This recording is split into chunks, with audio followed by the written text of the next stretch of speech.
Hello guys, it's Maize. Welcome to Business Biz Show. If you are new here, consider subscribing. If you are returning subscriber, karibu sana.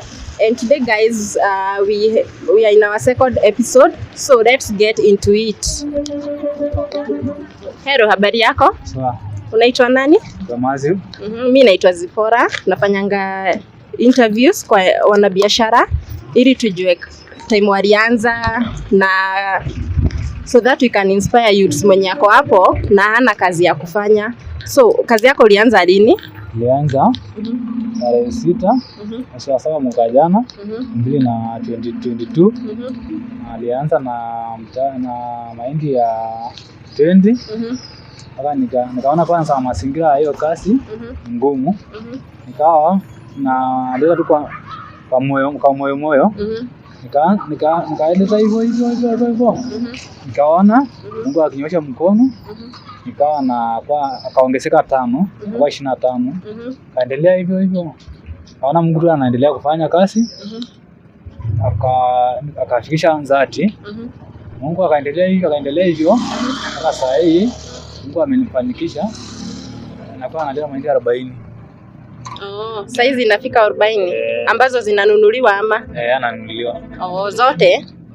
Kuna siku ambayo yanunuliwa yote, kuna siku ambayo naisha yote. Na mahindi moja ni pesa ngapi? Kwa soko? Ukiuza? 40. Ni 40. Na ukinunua unanunua ngapi? 30. So una make profit ya 10 kwa kila mahindi. Na ni kama ngapi zinaenda per day? Kwa siku yenye kazi iko poa? Naenda yote 40. Inaenda yote? 40. Ni challenges gani? Ni shida gani wewe unakumbana nazo wakati unauza ama wakati unafanya biashara yako? Ni kama wateja simuone. Wakati hawakuji sana? Hawakuji sana. Ama wakati huu kuna mvua, kitu kaa hiyo? Ni kama ukame hivi fulani. So youths mwenye yako hapo nje, mwenye ana kazi, unaweza muadvise aje? Unaweza mpa ushauri gani? Mwenye anadharau kazi ya kuuza mahindi, anasema haina kazi, unaweza mwambia aje? Atamwambia usimsahau kazi yoyote. Na kazi yoyote mwanzo ni ngumu. Lakini kazi yoyote hata kama ni ndogo natakia uvumilivu. So avumilie tu.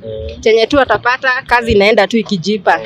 Sawa, asante sana kwa muda wako na kila laheri. That is it guys.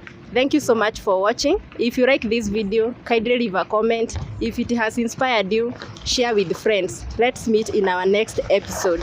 Bye.